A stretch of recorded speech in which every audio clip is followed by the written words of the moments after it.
folks, this is Rainiac, bringing you another Series 7 Doctor Who review. This week's review is for Journey to the Centre of the TARDIS. Quite an interesting episode in many ways. Let's just get the usual business out of the way first.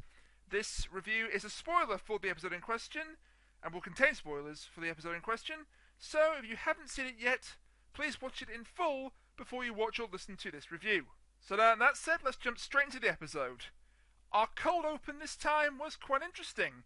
We're initially introduced to the Van Balen brothers, and there was some nice banter between the Doctor and Clara in the TARDIS. Now, the object that Clara picked up in the intro that burns her hand, as you later find out, is the remote to the Magnograb that the brothers used to pull the TARDIS in the first place. But on the first time I watched the episode, I didn't think much of this strange object or how it got there, despite the fact it was so obviously going to play a part in the solution. So that was quite clever how it did play into the ending of the episode and play into the solution. I'll also say that the laser saws that the Van Balen brothers were using to try and strip the TARDIS apart, that was a really inventive little tool. I thought they looked pretty darn awesome. Now, the Cloister Bell actually made yet another appearance this week. That makes it 2 weeks for two now. And I've been informed since the last review for Hyde that when I said the Cloister Bell, I believe the Cloister Bell to toll if there was world-threatening or universe-threatening danger at hand, that wasn't strictly true. The Cloister Bell will go off if there is peril in general, great peril in general. It doesn't have to be necessarily world-ending, although obviously the end of the world would initiate the Cloister Bell, but it's not the sole thing that initiates the Cloister Bell. And certainly, in this story, it makes perfect sense for it to go off, because the TARDIS is in dire peril. It's about to explode, which means that the Doctor and his companion Clara are in great peril, because the TARDIS is about to explode. Now, the big weakness of this episode, because this was a very strong episode in general, I thought, but there was one big weakness, and I'm afraid that was the Van Balens, the brothers, the salvage collectors. The problem with the Van Balens is they weren't that interesting, and they certainly weren't that sympathetic. Although, okay, that was kind of the point, certainly, of Gregor Van Balen, played by Ashley Walters. The android, Tricky, although of course he wasn't an android, he was probably the best of them in terms of his character. His acting was so-so. The eldest brother, I forget the name of the actor who played... Oh no, sorry, Mark Oliver. No disrespect to Mark Oliver, but I thought that the eldest brother was completely and utterly bland, and his acting was quite wooden. And actually, when Bram Van Balen was killed by the monster, I didn't... Maybe you were supposed to feel a little bit of sympathy for him. I didn't feel anything. I just thought, oh great, well that's a bland character off my screen, thank you very much. Except, of course, he came back at the end. But Gregor was kind of in between. His acting was pretty good, and he had an actual character to latch on to, but he was a bit of a bastard. And the whole point is he was meant to be a bit of a bastard. I mean, he did make his youngest brother believe he was a robot just to take control of the ship. I think another reason why the Van Balens were around was to provide another monster for the Doctor and Clara, and indeed themselves, to tackle, because without the Van Balens on board the TARDIS, it would have just been the Doctor's zombified form and Clara's zombified form. I'll talk a little bit more about the monsters a little later on. Now is not the time. Now, if there was one thing that this episode did particularly well, it was nostalgia. And believe me, there were an awful lot of nods to the past within this episode. Some of them you probably spotted, some of which you may not have spotted on first watch, and some of which you may not have spotted at all. The library scene was all kinds of awesome for die-hard fans of the show. We had a lot of different props from the past there. We had Amy's papier-mâché TARDIS from Series 5. We have the Doctor's crib that first appeared in A Good Man Goes to War. And we even have the Seventh Doctor's umbrella from Paradise Towers. Not his trademark question mark umbrella with the red handle. But if you watch Paradise Towers, which is a story that has got mixed reviews. But personally, I kind of enjoyed it when I was told about it. And they said, you know what, if you want to get into some old Doctor Who, you could do worse than watch Paradise Towers for a start. It's not bad. It's silly, but it's not bad. We also got to finally see the swimming pool at long last. It's a shame there wasn't an actual scene in the swimming pool. There was going to be a scene way back in Series 5 with Amy and the swimming pool, but it turns out that Karen Gillan couldn't actually swim, so they had to cut that scene out altogether, and we just got fleeting glimpses of it, We finally saw the pool in all its glory, although, as I say, it would have been nice to have an actual scene in it, but maybe they're saving that for another occasion, I don't know. There was also a glimpse of an observatory, and I think it was supposed to look like the observatory from Tooth and Claw, but the really big nostalgic thing in this episode that I think most people really enjoyed were all the little sound bites from stories past. There's way too many to mention, but I caught, just off the top of my head, Susan Foreman from An Unearthly Child when she's explaining why she came up with the name TARDIS for time and relative dimension in space. Amy Pond saying, "We're in space from the beast below." The Ninth Doctor talking about how the assembled hordes of Genghis Khan couldn't get through the doors of the TARDIS. There was more to the sides. I think there was some dialogue from the Third and the Fourth Doctors in there too. And I believe Ian, again from An Unearthly Child, and possibly Joe Grant and the Third Doctor. As I said, way too many to mention. There was also some voices when what's his name? The eldest brother, Bram. I keep wanting to call him Bram for some reason. Bram Van Balen went into the interior of the TARDIS. I could have sworn I heard the Master, John Sims' Master, talking about the drums. Again, there was way too many sort of sound clips at a short space of time to identify them all. I'm sure somewhere there's a comprehensive listing on the web if you want to check that out, or maybe people are going to give me a comprehensive listing in the comments below. We'll see.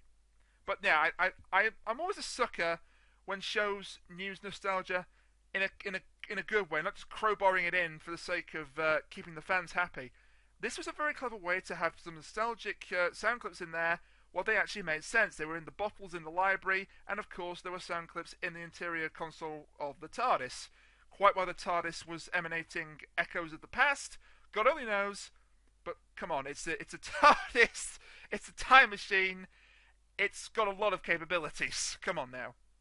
Speaking of nods to the past, I really liked the History of the Time War book that Clara found in the library. In fact, I'm not ashamed to say I geeked out just a little bit when I saw that.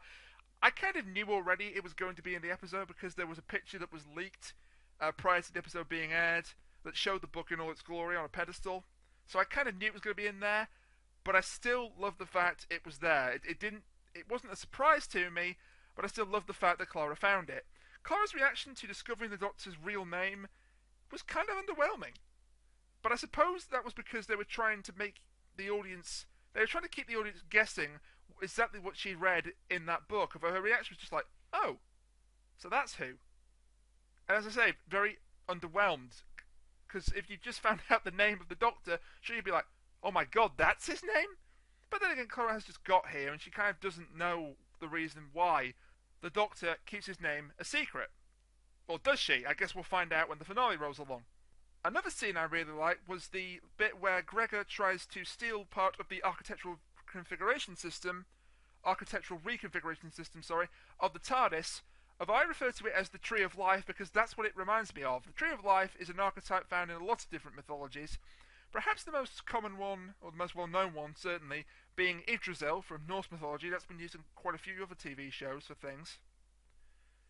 But I quite like the comparison that you've got the Tree of Life and then you've got the TARDIS's tree of its own life. It's how it sustains itself. It's how it creates the infinity of rooms that the Doctor talks about. And as the Doctor himself explained, that's the TARDIS's genetic material, as it were, so it made perfect sense that the TARDIS tried to stop Gregor from taking it out of the ship with him.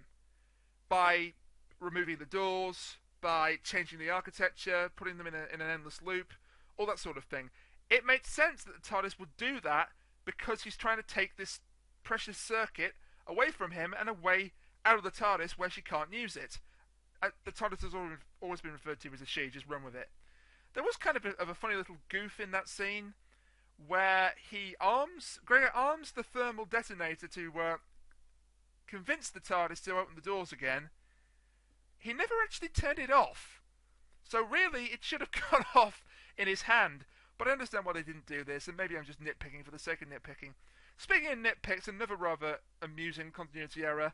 The scene where Gregor and Tricky are arguing over the circuit and how he's trying to get him to give it back to the TARDIS so they can go free. And then the zombie creature comes up behind them and they run away. That circuit actually rolls onto the floor, and then they all run away from the zombie creature.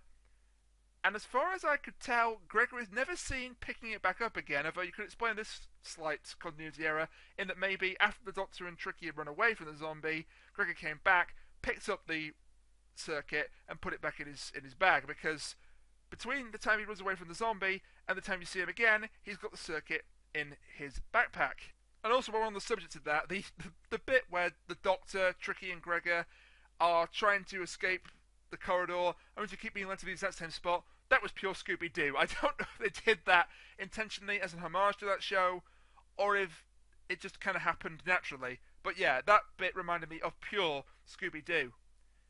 Now, I had a feeling that Bram Van Balen would be the first of the brothers to die, which may explain why he was so uninteresting in the first place. And honestly, as I've said before, if you were meant to feel sympathy for him, I didn't. I was just kind of glad he was off my screen and no longer being uninteresting and taking time away from the main plot. I'm not quite sure why Zombie Clara, or Zombie Doctor, I think it was Zombie Clara that killed him, actually killed him. I mean, I know they're echoes of the future, and I suppose if you've had your skin burnt, but you're still alive somehow, again, we'll come to that slight problem in a second, you would sort of you would sort of revert to basest animalistic tendencies, which would include lashing out and killing everything in sight, I'm guessing. It was kind of hard to work out quite how the Clara zombie, or the Doctor zombie, whoever it was, killed Bram. I think he kind of got absorbed into them, or he just got vaporized by the extreme heat, like in 42, the Series 3 episode, where the creature, the sun, possesses the guy, and then he kills people by vaporizing them with white-hot heat. You kind of saw his foot disappear out of his boot. So either he was absorbed, or he just got vaporized. Either way, I wasn't that sorry to see him go, to be honest. And speaking of the lava creature, as soon as the Doctor turned around and said to it, "I'm sorry," I instantly knew he knew more about what they were than he was letting on to Clara and the others. The monsters actually looked pretty menacing in this episode. I had quite a few theories about what they could be prior to the story going out live, because it was revealed in the pre-episode material that the TARDIS would be invaded. Again, this was the pre-episode materials, words not my own, would be invaded by ossified monsters. Ossified, like fossilized rock, bone. So I thought, well, maybe it's some sort of last-ditch TARDIS defense mechanism, although fossilized zombie creatures, that's a strange defense mechanism for the TARDIS to have, but hey, this is Stephen Moffat. Maybe, just maybe that was it. Another theory I had was that maybe they were the fossilized remains of the Doctor's past selves, or just some creatures that got into the ship somehow. Maybe my mistake. But the actual solution that they were the Van Balen brothers, Clara, and the Doctor's future selves, that actually made sense. And just on a slight side note, I begin to think Stephen Moffat won't be happy until he's dissed the entirety of the north of England in this series. We had the diss against Carlisle last week in Hyde when the Doctor said ignorance is Carlisle. We have Lancashire getting slightly dissed in this episode when the Doctor picks up Gregor Skinner and says it doesn't know Lancashire, because apparently Clara is from South Lancashire originally. I don't think that was mentioned prior to this episode going out, but it is what it is. Jenna Louise Coleman, as you know, as I said last week, is from Blackpool. Was it last week? Anyway, she's from Blackpool. And now Clara is from Lancashire. So suddenly, the slight bits where her northern accent comes out make sense if she's from Lancashire. And of course, next week's episode is entirely set in Yorkshire. And that's going to be fun, having the Lancashire lass Clara set foot in Yorkshire. That could make for some interesting reactions. Because Lancashire and Yorkshire have been at each other's throats for years and years and years. For centuries, in fact. The whole War of the Roses and all that. I like how I just glossed over one of the most important parts of English history by just saying the War of the Roses and all that. But I digress. Now, when the Van Balen brothers found out that the TARDIS wasn't going to explode after all, and let's face it, this is not the first time the Doctor has threatened to blow up the TARDIS, and then it's been revealed to be a bluff. He had a TARDIS self-destruct device in the Victory of the Daleks, and it turned out to be a Jemmy Dodger, so come on. But their reaction was, they didn't seem that surprised, they didn't seem that upset or angry, which is strange considering that in a roundabout way, this little escapade to get Clara out and the delusion that the TARDIS was about to explode killed their brother. Alright, fair enough. Tricky didn't know that Bran was his brother at the time, because he still thought he was a robot. He just thought Bran was a colleague of his. But Gregor and Bran had known they were brothers all their lives, and Gregor didn't seem bothered at all. Mind you, as we've already established, Gregor is a complete and utter bastard in this episode until the end, or towards the end, of the episode. We got another reference to the Eye of Harmony. That's 2 in 2 weeks for those that are counting. Again, I don't think it's going to play into the finale. Now watching Stephen Moffat proves to be completely and utterly wrong. I think it's just for nostalgia purposes. But again, I like it when nostalgia is thrown into the script, not just for the sake of being nostalgia, and not just for the sake of pleasing the fans, but when it actually has a point, as it did here. In fact, it was quite a major plot point, the Eye of Harmony, because that was the thing that turned the Van Balens and Clara the Doctor into their fossilized zombie future selves in the first place. The Echoes of the Past scene was very nicely handled and kind of unsettling. I know if I was suddenly confronted with past me, or an image of somebody else from the past, I'd freak out too, and I wouldn't know quite what to do with myself. Now, when the Doctor said she's right behind us, talking about the creature, that was another suggestion that the Doctor knew exactly what the creatures were, but it was very subtly done. This was not something I picked up until the second watch. So again, kudos to Mark Thompson, the writer of this episode, for being quite subtle with the reveal. The solution was there the whole time, but as with the best reveals, you kind of had to really pay attention to figure it out before it was explained to you. Now, I figured there was more to Tricky Van Balen than him just being a robot, and the scene where he gets impaled by one of the fuel rods proves it. Again, Gregor's reason for making him believe he was a robot just to take control of the vessel makes him out to be a real dick. And another plot hole here, when Gregor Van Balen cuts the metal pole to release Tricky, because he can't cut his arm because he's not a robot, the pole glows white hot. This would kill Tricky, or at the very least seriously injure him. And to make matters worse, a couple of minutes later, he doesn't act like he's injured at all. In fact, straight after this scene, he doesn't clutch the hole where the pole went into his arm. He doesn't stumble about. He walks perfectly upright, like he isn't injured at all. Now, I complained about the timing of a crucial scene in last week's episode, in Hyde, when the TARDIS comes into the bubble universe to save the Doctor, having previously said that after 4 seconds I'd be drained and after 10 seconds I'd be dead, and they were in there for at least 14 seconds. Now, people actually corrected me on this, or tried to correct me on this, saying that it may not be real time. I personally maintain that even if it wasn't 10 seconds, it was certainly at least 4, even if it wasn't in real time. But that's a matter for last week's episode, not this one. But why am I bringing that up? Because there was another issue with the timing of a scene. The scene where the gang goes into the Eye of Harmony room and the Doctor says we're going to die for a minute or two in there. Again, if you count it, just loosely in your head, they're in there for at least 4 minutes. However, this time I have less of a problem with it because it could easily be explained by the fact that the Doctor doesn't usually go in that room, and he's only estimating roughly how long they could survive exposure to it. He says 1 to 2 minutes, but it could be a little bit longer, like 3 to 5. Which would explain why they weren't transformed while they were in there for more than 2 minutes. In this scene, Tricky and Gregor both got to show what they were made of. Tricky showed he was actually pretty brave. He took on the creatures single-handedly. He actually kills the one that's the Doctor, or I assume he's the one that's the Doctor, because Clara's one is still alive at the other end of the room when it breaks through the glass and the Doctor and Clara escape. And he also killed the creature that was himself and his brother Gregor combined by throwing it into the Eye of Harmony. Well, no, not into the Eye of Harmony, off the ledge and presumably into the abyss, or the time vortex or something.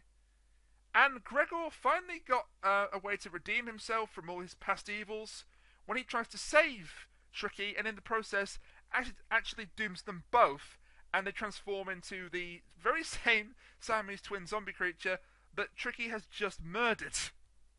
Well, not murdered, but I like that scene, though. Despite the problems with the timing, it was quite a nice way for Gregor to finally show he had a spark of humanity left, even though it led to his death or transformation in this case.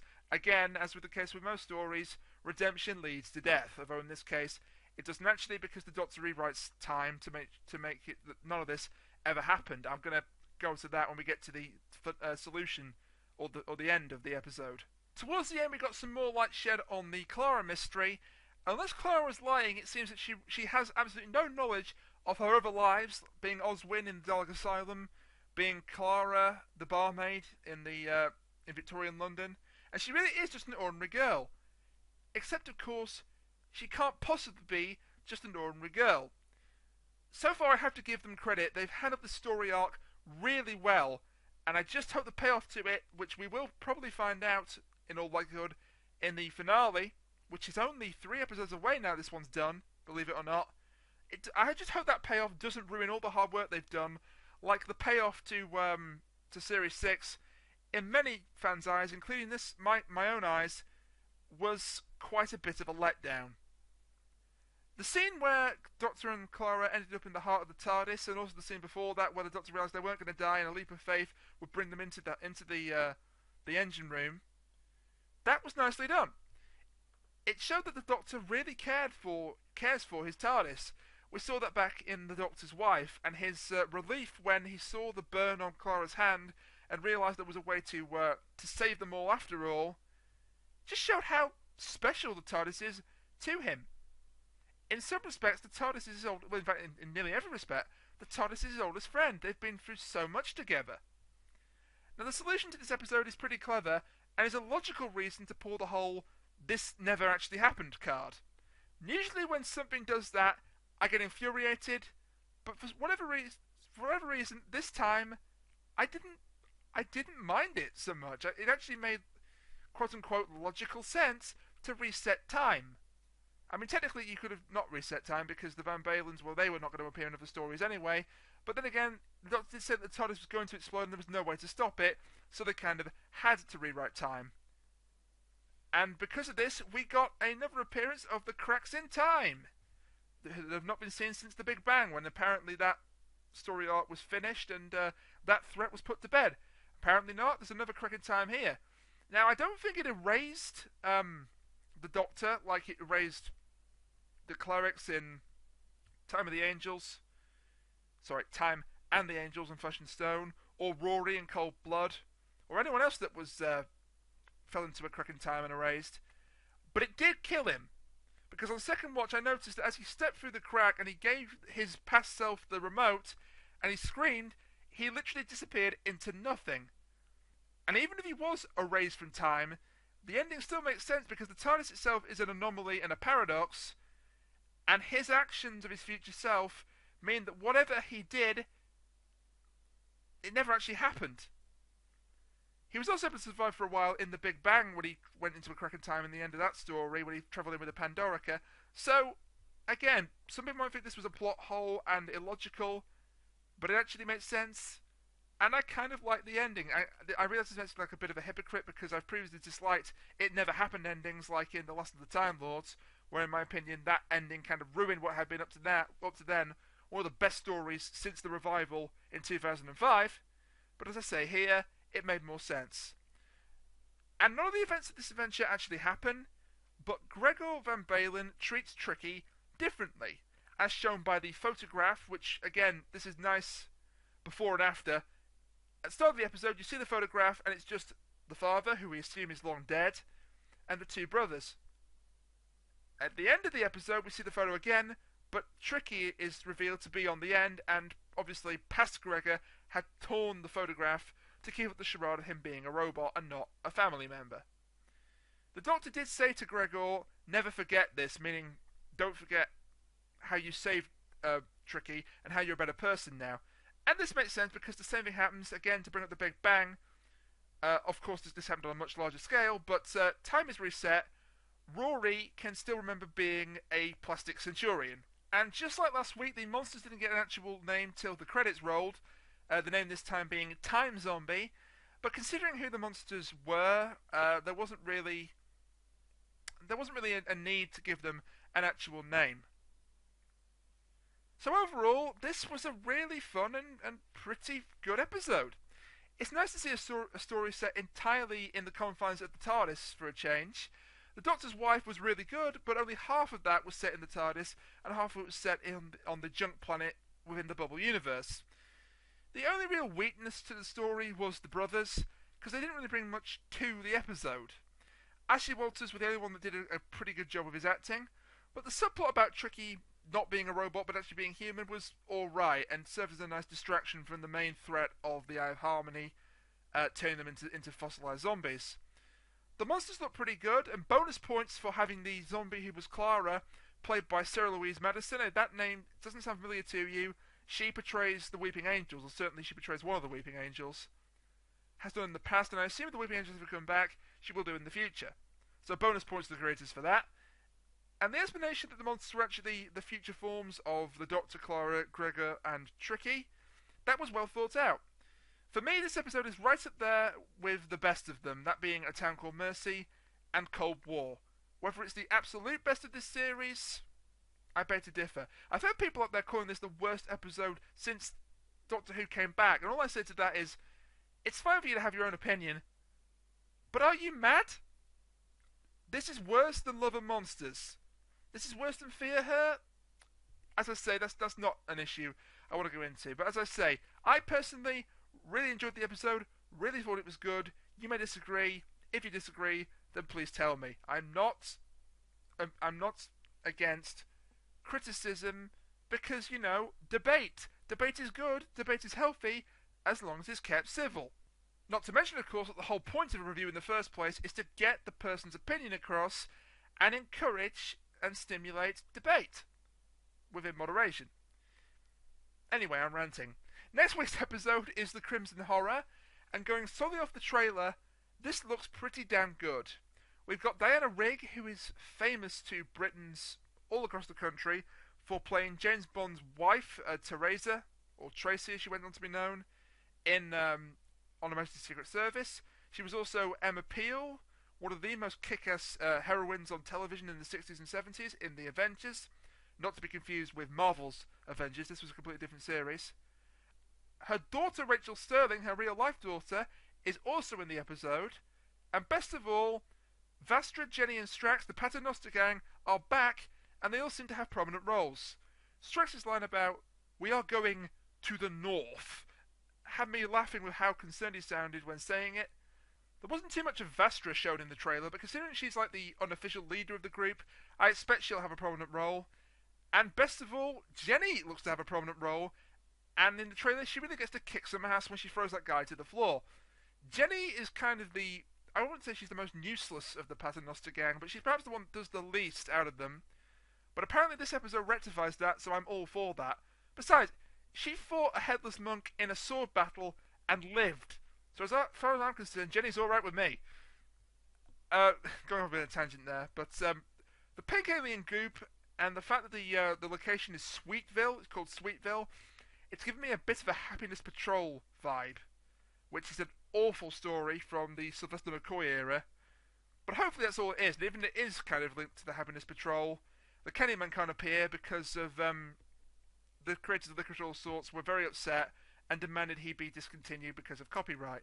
And all I can say is thank God, because that villain was awful. Mark Gatiss has been on a real roll as of late, with Cold War being easily his best story to date, and probably one of the best stories of this run to date. And his other story that was set in Victorian England, The Unquiet Dead, was pretty decent too. So I'm just hoping he can keep the momentum going. So join me next week to find out if indeed he can keep the momentum going as I review The Crimson Horror. Until then, bye for now.